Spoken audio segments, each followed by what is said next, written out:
മുഖ്യമന്ത്രിയും മുതിർന്ന CPM നേതാവുമായ VS അച്യുതാനന്ദന്റെ ആരോഗ്യനില അതീവ ഗുരുതരമായി തുടരുകയാണ്. വെന്റിലേറ്ററിന്റെ സഹായത്തോടെയാണ് ജീവൻ നിലനിർത്തുന്നത്. ഡയാലിസിസ് തുടരുന്നുണ്ട്. തിരുവനന്തപുരം പട്ടം SUT ആശുപത്രിയിലാണ് VS ഇപ്പോൾ ചികിത്സയിൽ കഴിയുന്നത്. രാവിലെ general secretary CPM general secretary MA baby അദ്ദേഹത്തെ സന്ദർശിച്ചിരുന്നു. ഒരു പ്രതികരണത്തിലേക്ക് ആദ്യം. നമ്മൾ മുമ്പ് പലപ്പോഴും കണ്ടിട്ടുള്ളതുപോലെ വൈദ്യശാസ്ത്രത്തിൻ്റെ സഹായവും VSന്റെ നിശ്ചയദാർഢ്യവും VS വ്യായാമമൊക്കെ ചെയ്ത് ഉറപ്പിച്ച നല്ല ഒരു നമുക്കൊന്നുമില്ലാത്ത ആരോഗ്യമാണ് VSനുള്ളത്.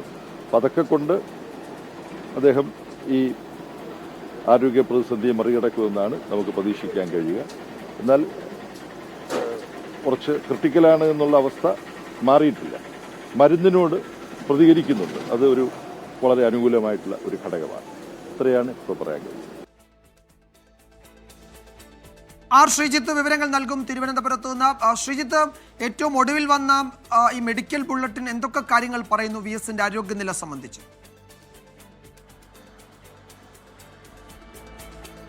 വിജയകുമാർ, കഴിഞ്ഞ തിങ്കളാഴ്ച മുതൽ തിരുവനന്തപുരത്തെ സ്വകാര്യ ആശുപത്രിയിൽ ചികിത്സയിൽ കഴിയുന്ന VS അച്യുതാനന്ദന്റെ ആരോഗ്യനില ഗുരുതരമായി തുടരുന്നു എന്നാണ് മെഡിക്കൽ ബുള്ളറ്റിനും പറയുന്നത്. ഇന്നലെ മെഡിക്കൽ കോളേജിലെ 7 സ്പെഷ്യലിസ്റ്റ് ഡോക്ടർമാരടങ്ങുന്ന സംഘം VSന്റെ ചികിത്സാ ക്രമീകരണങ്ങളും VSന്റെ ആരോഗ്യനിലയും വിലയിരുത്തിയിരുന്നു.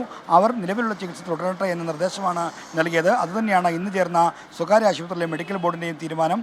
നിലവിലുള്ള ചികിത്സയിൽ ഏറ്റവും പ്രധാനപ്പെട്ടത് എക്സ്റ്റേണൽ എയ്ഡ് ഉപയോഗിച്ചുള്ള ഡയാലിസിസ് ആണ്. CRRT സംവിധാനം അത് രാവിലെ മുതൽ ആരംഭിച്ചു. അത് 24 മണിക്കൂർ നീണ്ടു നിൽക്കുന്ന ഡയാലിസിസ് ആണ്. അത് തുടരുന്നുണ്ട്. ഒപ്പം തന്നെ ആൻറ്റിബയോട്ടിക് നൽകുന്ന ചികിത്സയുണ്ട്. അത് അദ്ദേഹത്തിന് ഈ ശ്വാസകോശത്തിലെ മറ്റും അണുബാധ നിയന്ത്രിക്കുന്നതിന് വേണ്ടിയാണ്. മരുന്നുകളോട് VS പ്രതികരിക്കുന്നുണ്ട് എന്നാണ് ഡോക്ടേഴ്സിൽ നിന്ന് നമുക്ക് അറിയാൻ കഴിയുന്നത്. എങ്കിൽ പോലും അദ്ദേഹത്തിൻ്റെ ആരോഗ്യനില തീർത്തും ഗുരുതരമാണ്. വെന്റിലേറ്ററിൻ്റെ സഹായത്തോടെയാണ് ജീവൻ നിലനിർത്തുന്നതെന്നാണ് മെഡിക്കൽ ബുള്ളറ്റിൻ പറയുന്നത്.